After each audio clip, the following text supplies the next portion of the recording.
Boa noite, queridos amigos, queridos irmãos. Vamos dar continuidade ao nosso estudo, às nossas pesquisas e buscas aqui em Assis.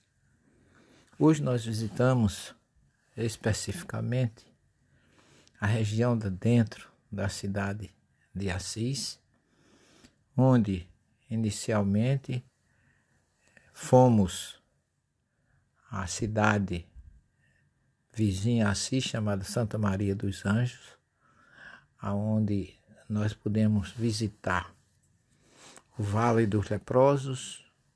Iniciamos com a Porciúncula, aquela pequena igreja que Francisco recebeu como lugar de refúgio para o seu trabalho.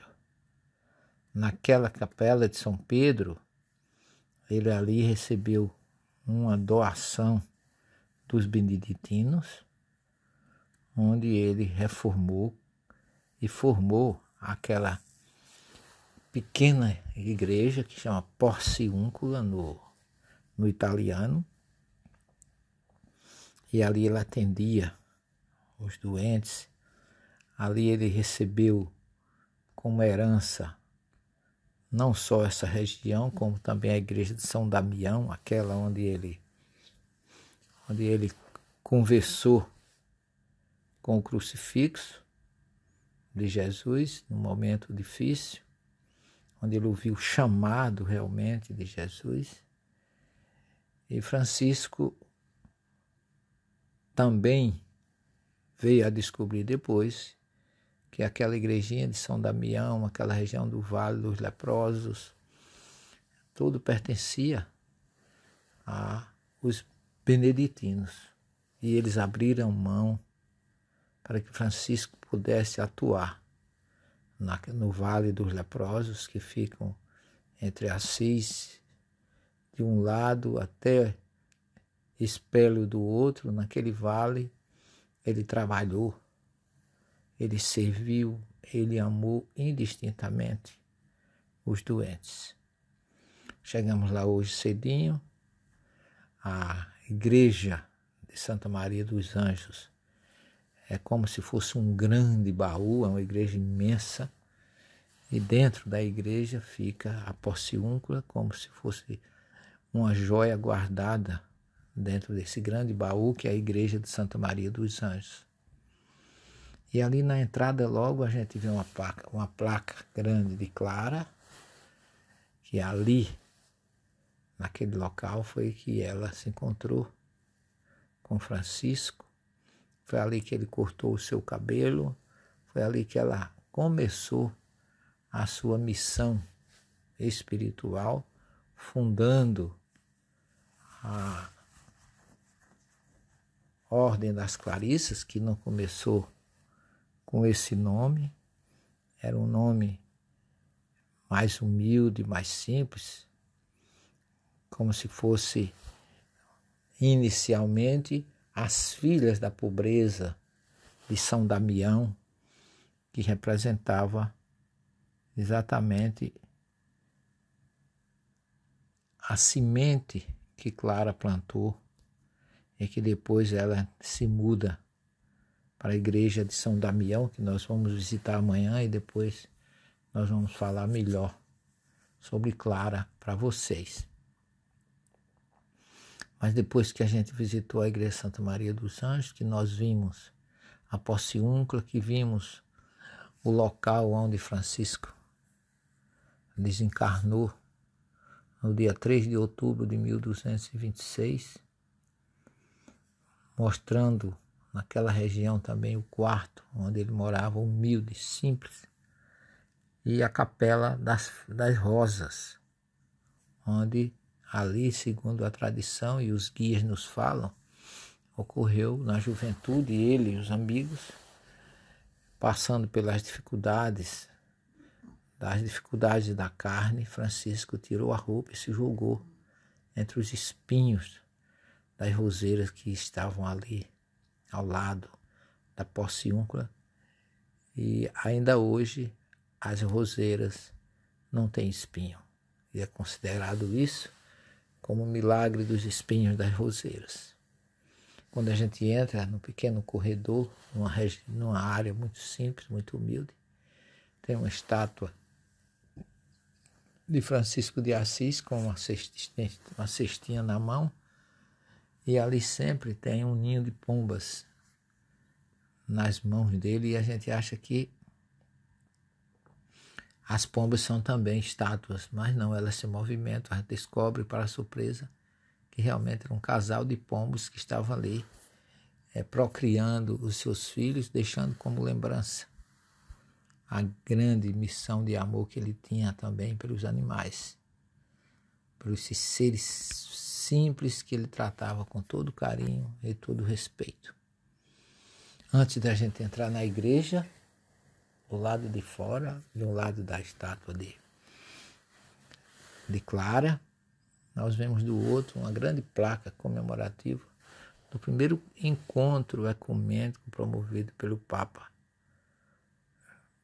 João Paulo II, com representantes do mundo inteiro, reforçando o lado ecumênico de Francisco, como eu já falei no programa anterior, que ele foi ao Egito se encontrar com o sobrinho de Saladino na Quinta Cruzada e não foi lutar.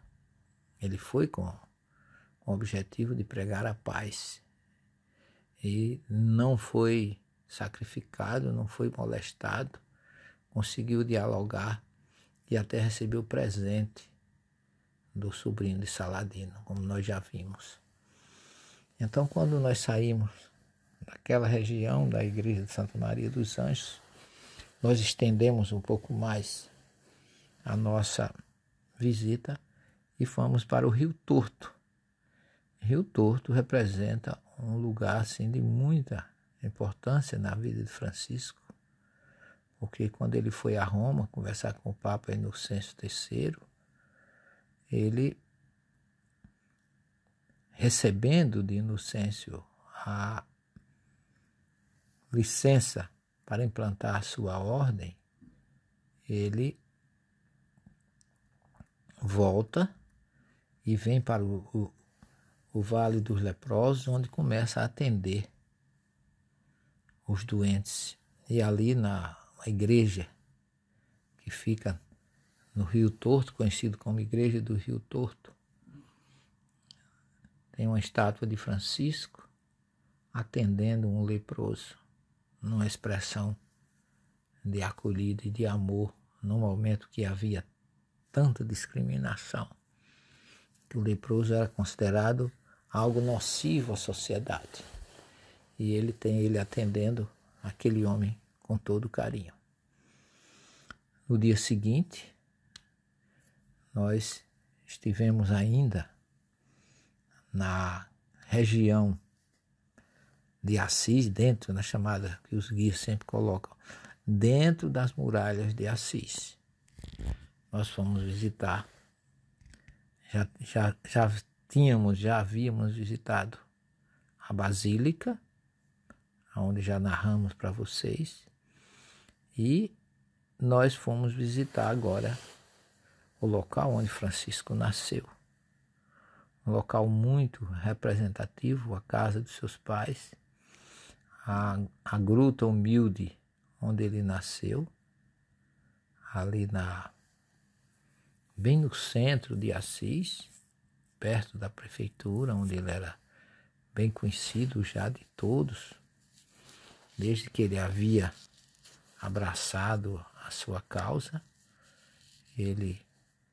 Quando ele soube que Francisco tinha vendido tudo, depois do seu encontro com a crucifixo de Jesus na igreja de São Damião, ele levou Francisco para casa, bateu nele e acorrentou pelos pés. A sua mãe o libertou na ausência do marido e o jovem retornou a São Damião. Voltou à igreja onde ele tinha tido a primeira revelação. E o seu pai de novo foi buscá-lo. Mandou que ele voltasse para casa ou que renunciasse à sua herança. Então Francisco renunciou. Renunciou e tirou até a própria roupa, como nós já falamos, porque ele não quis nenhuma ligação material mais com o seu pai. E aí é que ele foge, segundo a tradição, e vai para Gúbio. Naquela região de Gúbio tinha um grande lobo, que todo mundo disse que era um animal, que aparece muitas imagens de Francisco, como se tivesse com um grande cão, um lobo domesticando ou domando. Isso não seria absolutamente nada impossível para Francisco, que conversava com os animais, que amava os animais, as aves, conversava com peixes, conversava com todo tipo de animal como se fosse o seu irmão. Quando ele esteve na ilha Maggiore, lá no lago Transimeno, ele recebeu, depois da Páscoa que ele passou ali, ele ficou quase 2 semanas sem se alimentar, e um nativo o levou um coelho para que ele fizesse um almoço e pudesse matar sua fome com aquele coelho. Diz a história que quando ele chegou na ilha, chovia, mas não tinha água na ilha. Ele fez uma oração e no lugar onde ele orou nasceu uma fonte, que ainda tem água hoje no local. No lago Transimeno, ao ele receber naquela ilha, na Ilha Grande, o lobo de presente, o nativo disse: o senhor está aqui, Pai Francisco, não se alimentou nada, o senhor está fraco. E eu lhe trouxe esse coelho para o senhor preparar um almoço e se alimentar.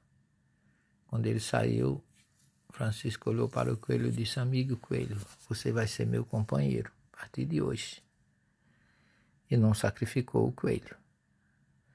E hoje, quando a gente chega lá na ilha, em todo lugar que você vai, tem coelho. Dizem que são descendentes daquele coelho que Francisco recebeu de presente e poupou-lhe a vida. São tantas histórias magníficas desse homem. E o lobo que ele domou, na verdade, em Gúbio, não era um animal, era um homem violento, da família Lupus, que em latim é lobo. Era um nome de família e não um nome de animal. Não era o cão lobo, era a família Lupus, a família lobo. Então, ele conversou com um grande bandido dessa família, assassino, violento, e conseguiu domar, transformá-lo numa pessoa pacífica e inofensiva. Quando se fala que Francisco tomou o lobo, não pensemos que seja um animal, mas nos lembremos que é um ser violento que ele transformou pelo diálogo e pelo amor. E ali em Gúbio tem uma montanha onde se realiza a maior árvore de Natal da Itália. E todo ano o Papa é que acende, que liga no Natal a chave daquela região, daquela árvore de Natal, que é um símbolo, um dos maiores símbolos da Itália, nesse período de Natal, unido pelo Vaticano e pela própria história que a igreja, que as igrejas, e que a igreja, especificamente a Igreja Católica, tem aqui na Itália. Em todo canto tem igreja por tudo que é lado. E não poderia ser diferente. Porque aqui surgiu, no século IV, a primeira comunidade católica apostólica romana que nós conhecemos até hoje. Assim, meus irmãos, nós estamos continuando as nossas pesquisas e amanhã nós daremos continuidade visitando aí sim a igreja de São Damião, depois o ermo do Cárcere, onde Francisco viveu, e trazendo para vocês as informações e as vibrações espirituais que encontramos e que desfrutamos nessas visitas, nesses estudos que são tão restauradores do nosso espírito. Que Jesus abençoe a todos vocês. Tenham todos uma boa noite e até amanhã, se Deus assim nos permitir. Muita paz.